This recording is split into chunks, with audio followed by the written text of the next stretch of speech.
and I have been a member of this parish for well over 60 years. But I am also, even if you do know me, a trustee at the Missouri Historical Society, which gives me the great honor of being able to introduce Dr. Jody Sowell, our next speaker. Dr. Jody serves as the president of the Missouri Historical Society, which is the parent organization of the Missouri History Museum, the Library and Research Center, and the Soldiers Memorial and Military Museum. He is only the 17th president of the institution's 157-year history, and he has worked for the Missouri Historical Society for over 17 years. Before going into museums, Jody was a journalist and a professor. So for those who may get up and watch a bit of TV before coming to church, you may be familiar with Jody from his weekly STL History Minute series on CBS Sunday morning. Tonight, Jody would like to introduce us all to a St. Louis we may not have ever met. Jody?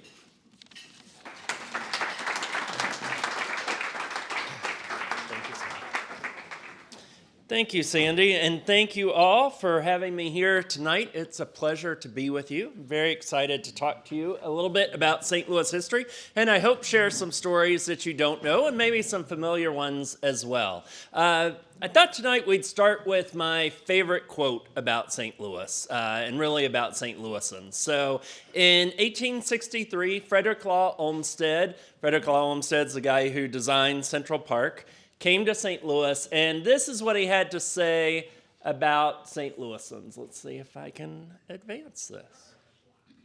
I'm sorry. You're okay. It is on.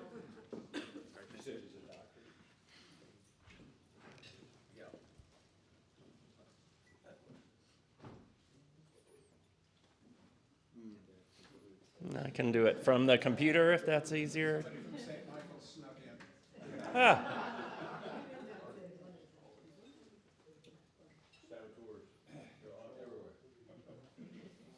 There we go. So he said, what they never thought of concealing or suppressing or restraining from its utmost outpouring was their satisfaction in being St. Louisans. The devout dwellers in Mecca do not worship the holy city more than every child of St. Louis, his city. And the most notable thing I learned of St. Louis was the pleasure of the people to talk about it, what it had been, what it would be. And that's what we're going to do a little bit tonight, but the one thing, when I share this quote with people, I almost always get people come up afterwards saying, but what happened? Where did that go? Where did that pride and that optimism go? I think we're going to help instill a little bit of that tonight. But I was speaking to a group last night that was from all over the country, very few St. Louisans from all over, and I said, what do you know about St. Louis? What do you think they said? The Arch. Some people said the Cardinals. Some people did say beer, but a lot of people said nothing.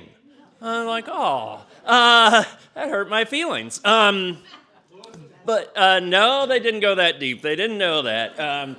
And so, I tell people that I wasn't born in St. Louis, but I got here as fast as I could, because I think it's the most fascinating city in the country, and any story you want to tell about American history, you can tell through the lens of St. Louis. But even St. Louisans don't know all of these stories that make this such a rich and fascinating and complex place. It's one reason why I love this image so much. This is an image of St. Louis from space, and I know that those are just lights, that those are lights of buildings and cars and street lights. But I think of each of those lights as stories to tell about this place, and that there are millions of stories to tell about St. Louis. So we're going to tell some of those tonight. The promise that we're making at the Missouri Historical Society is in the decade ahead, we can introduce you to a St. Louis you've never met. Whether you've lived here all your life, whether you just moved here, or you're just passing through. And the way we're going to do that is we're going to let St. Louis introduce itself. So we have this campaign called I Am St. Louis, and I Don't Believe We've Met. And that's what I'm going to walk you through tonight, some of these stories. I am the place once known as Mound City. So long before we were the gateway to the arch, we were Mound City. That's because we had 24 mounds on this side of the river. So you are familiar with Cahokia Mound, certainly. Mississippian culture around from 800 to 1400, probably peak population in 1100, had as many as 20,000 people in Cahokia, larger than London and other European capitals at the time. But we also had 24 mounds on this side of the river. The biggest was Big Mound. Steamboat captains used it as a marker to know when they had gotten to St. Louis. It was 319 feet long, 34 feet high. These were religious places. These were temples for religious ceremonies and sometimes for burials. But in the 1860s in St. Louis, they were seen as barriers to progress. 1860s, St. Louis is growing so big that it says we need to tear these mounds down to make room for all that we want to build there and to use as infill dirt. So Big Mound comes down in 1869. There is now only one mound left in St. Louis on this side of the river. But even after we tore them down, we continued to name our shoe stores, our community colleges, our auto dealerships, Mound City Shoes, Mound City Community College, Mound City Auto. A fascinating story about what we value and probably how that changes over time, because I don't think we would make the same decision today.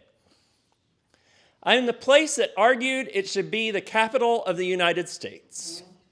In the 1860s and 1870s, there was a movement to move the capital from D.C. to St. Louis and make St. Louis the capital of the United States.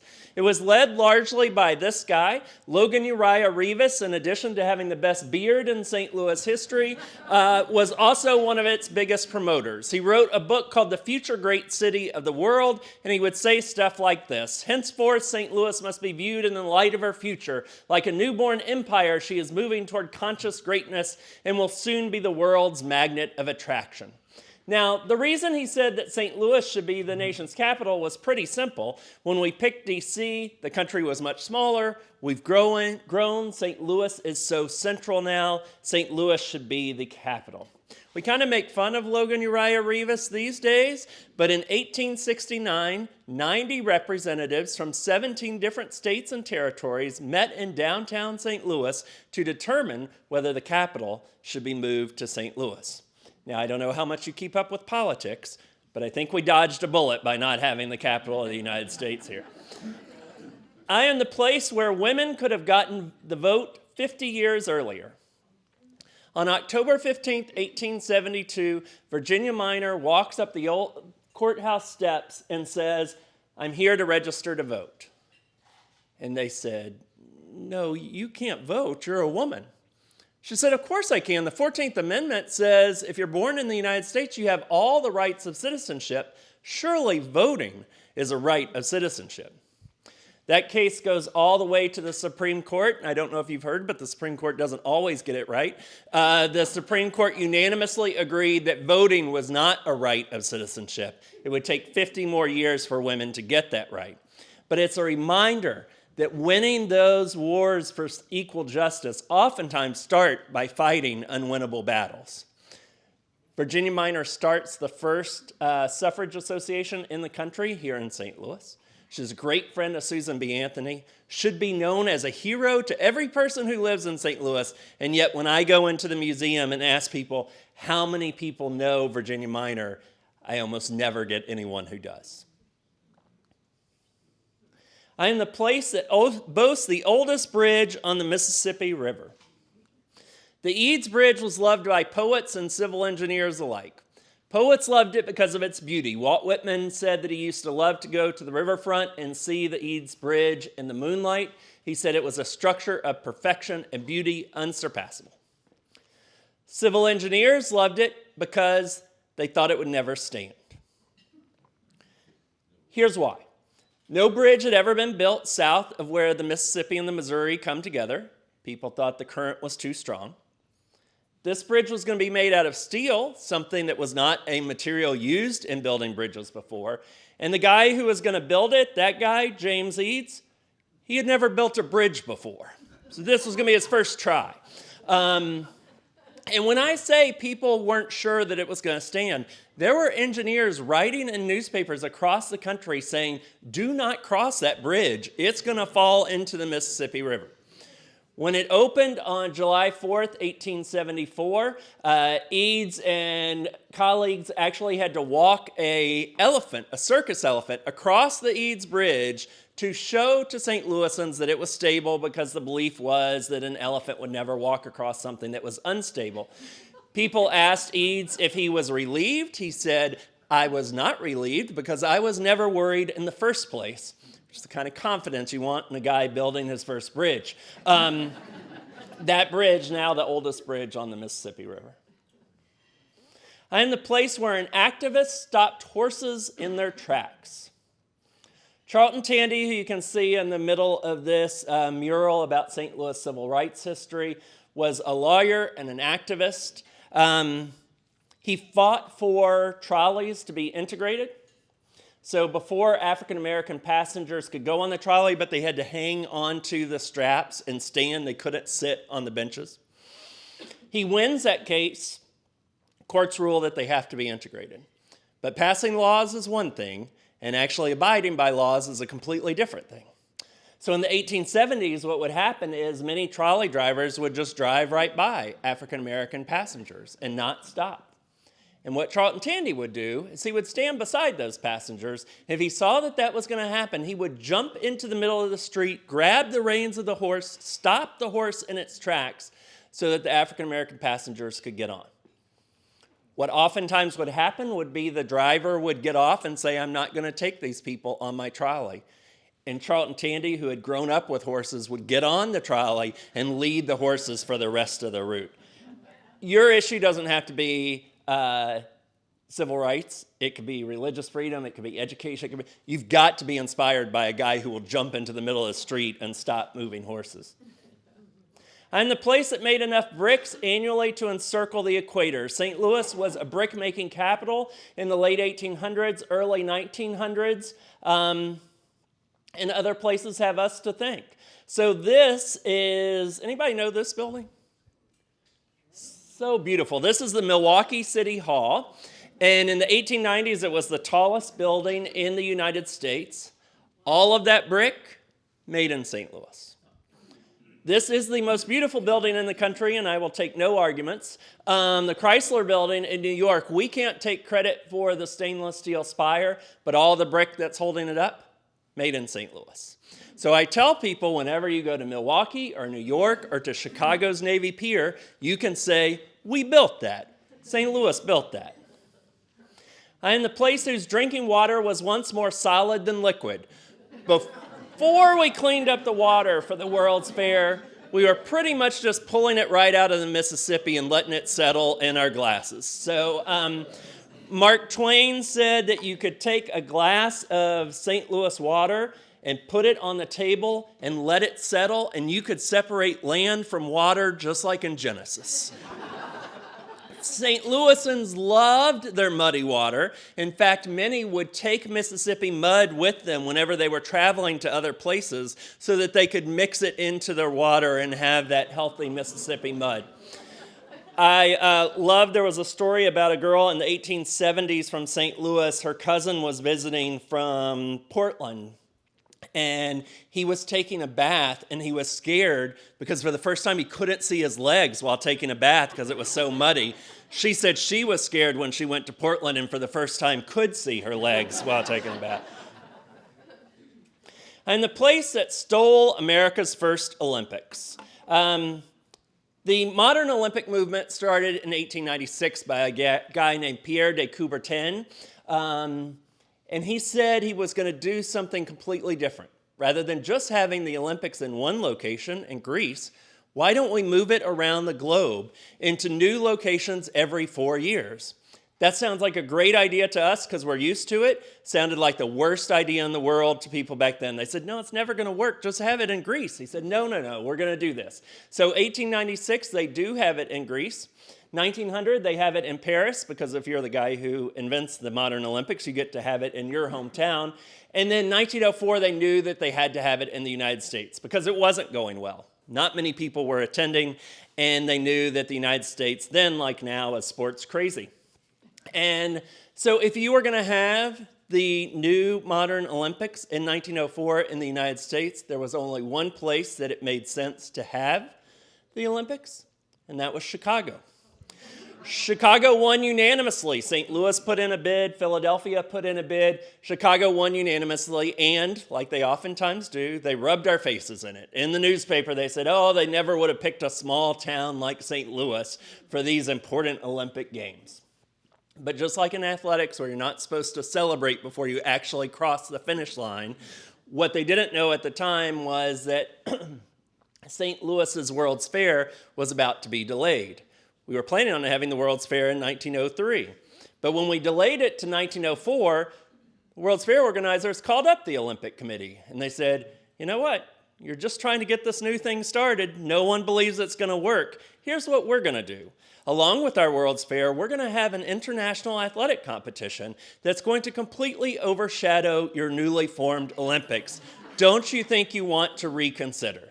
They did, and that's how St. Louis got the first Olympics ever to be held in the United States. It was also the first time that gold, silver, and bronze were awarded, also the first time that an African-American athlete won a medal, all here in St. Louis. I'm the place where Father Tim turned no one away. Tim Dempsey was the priest of St. Patrick's Church, and he was one of the biggest friends that St. Louis has ever had for the working class and poor. In 1908, he opened the Hotel for Working Men, where 200 men could stay if they needed, no questions asked, no charge. In the next few years, he opened shelters for women and for African Americans, and he took care of people until their death. He opened a plot in Calvary Cemetery so that no one would have an obstacle to having a proper burial. And then in 1936, he was buried alongside so many people who he had helped. He passed in 1936, but the Tim Dempsey Charities still exist today in St. Louis. I'm the place that taught America to cook. In 1930, Irma Rombauer's husband dies. This is during the Depression. She's worried about how am I going to make a living? How am I going to survive? And she surprises friends when she says, the way I'm going to do it is I'm going to write a cookbook. The reason that surprised friends is because Irma Rombauer was not a very good cook. She was great at throwing parties. She was written up in the Post-Dispatch and other newspapers about what a great party hostess she was, but a cook she was not. But she said, no, I'm going to write a cookbook that is easy to follow, that people can use in their own homes, and that they will enjoy cooking out of. That book is, of course, The Joy of Cooking. It is now in its 9th edition, has sold more than 20 million copies, and the New York Public Library named it one of the 150 most influential books of the century. Not most influential cookbooks, most influential books of the century. That, by the way, is a copy of the very first edition. The illustration was drawn by her daughter. She sold it mostly to friends and family in the Central West End neighborhood. That is the patron saint of cooking, slaying the dragon of kitchen drudgery. I am the place where a gospel mother taught her children to sing. We're having problems again. Nope, that was all on me that time. So from the 1930s up until really the 1980s, this was one of the most important gospel singers in the country.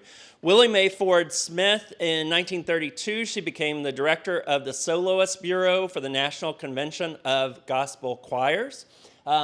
She taught people how to sing gospel solos. Among the people who learned from her were Mahalia Jackson and Aretha Franklin. They said that she had such a nurturing style that they called her Mother Smith. She got a little bit more recognition across the country in 1982 when a documentary called Say Amen Somebody came out about the gospel scene, especially the gospel scene here in St. Louis. I'm the place that nearly choked itself to death. This is what St. Louis looked like in the middle of the day on November 28th, 1939. This was called Black Tuesday. It was a sort of standout, but there were many days like this before because St. Louis was burning soft coal from Illinois, which was much cheaper, but also much smokier. By the way, for those of you, this is the Civil Courts building, just to give you a sense of how remarkable that was. What I love to tell people, though, is that because of days like this, St. Louis sprang into action. In just 7 years, they had reduced coal smoke by 75%. So one thing that I love is people like Charlton Tandy give you inspiration. Moments like this show you, I know we face big problems today, but they can be solved, and history has those lessons for us. I'm the place with a church whose simple windows sent a radical message. People know this church? So St. Mark's Episcopal Church opens in 1939 in the St. Louis Hills neighborhood. Considered the first modernist church in St. Louis, but it was really the stained glass that brought it so much attention, including some negative attention. So the stained glass included images of the horrors of war and the plight of workers and minorities, and it was considered so radical that many neighbors started calling the police and the FBI saying, we think communist messages are being spread at this church. Just an amazing story, an amazingly beautiful church. I am the place where a homily ended segregation. Father Claude Heighthouse at SLU was frustrated with the pace of SLU's movement on integration. Many people had said, we want to integrate this university. SLU said, well, we really need to talk to people. Will you still send your kids here if it's integrated? Father Heighthouse saw his opportunity when on February 11th, 1944, it was his time to give the homily. And he gave a homily that people said was so amazing that even the pews stood up when it was over. And he talked about the fact that people of all races and all colors are part of the body of Christ. And the sermon sent a shockwave through the students, and he told the students, you've got to be active on this. But he was also a good activist. He had already sent copies of the homily to the Post-Dispatch and to the campus newspaper so that they could be published the very next day. And within months, St. Louis University became the first university to integrate its school in Missouri. Largely because of one sermon. I am the place that sent men into space. McDonnell Douglas created the Gemini and Mercury time capsules. In 1965, the first time that, space capsules, not time capsules, 1965, the first time that two manned space capsules rendezvoused in space, they were both made here in St. Louis. I got a chance to interview the first aerospace nurse for NASA ever, who did all her work here in St. Louis. Rose Church was an amazing person who has since passed. But she worked with all the astronauts, Wally Schirra and Neil Armstrong, and she really did not like Neil Armstrong, by the way. She said he was the quietest guy, and he would stick his feet out, and people would have to walk over him. He wouldn't move his legs, and she couldn't get over the fact that he was so quiet. She said, I don't know why they chose him to be the person to speak from the moon. And then she said, and you know they wrote that for him. He didn't write. And I was like, Rose, it's time to let this go. So anyway, but all happened here in St. Louis. I'm the place that rewrote the soundtrack of America countless times. Just the list of people who were born in St. Louis or got their careers started in St. Louis. Scott Joplin, Josephine Baker, Tina Turner, Fontella Bass, Miles Davis, Chuck Berry, Uncle Tupelo, Nelly, Willie Mae Ford Smith. St. Louis is one of the great music cities in the country, and yet how often do you hear it listed that way? You hear about Nashville or Austin. St. Louis should be in that list. And the history and the stories are still being written. So I'm the place that prides itself on welcoming immigrants. St. Louis is oftentimes listed as one of the most welcoming places for immigrant populations. I'm the place with America's best urban park. Forest Park is almost always now listed as the best park. I know St. Louisans love, I was telling the crowd last night, St. Louisans just want to say, and it's bigger than Central Park. And I know it is, but that's not the best thing about it. The best thing about it is it brings all these people together of different races and ages and backgrounds. And if Art Hill alone, if that was the only part, would be worth celebrating this great park. I'm the place with one soaring arch, but also 50 more. The St. Louis Abbey opened in 1955 and has been serving monks and guests and students ever since. Just a beautiful structure that also put architect Gio Obata and HOK on the map as well. And I am the place where museums are free, and we were talking about that at our table. I was reading a New York Times article just a couple of months ago that said the average price for museum tickets is now up to $35. We are quickly making access to art and history inaccessible for large swaths of our country. The fact that St. Louis voted in 1972 to tax itself so its institutions would remain free is truly amazing. It's one of the reasons that my family stayed here, is I came here to get my doctorate and then go back into teaching. But I could take my girls to the art museum every other week with their sketch pads on graduate school wages. If I was paying $35 a ticket, that would be once a year or once in every other year activity. So that's what we mean when we talk about introducing you to a St. Louis you've never met. This place is so much more fascinating than people know, and we're eager to tell those stories. I can tell you a little bit during the Q&A time if we have time about how we're going to tell those stories. I'm certainly excited to do that, but I want to tell you a little bit about the why first. I know that St. Louis faces a lot of challenges. And we hear about those challenges every day, and we read the headlines, and whether it be crime or whether it be population loss and city-county divide, and highway safety, and all of these things.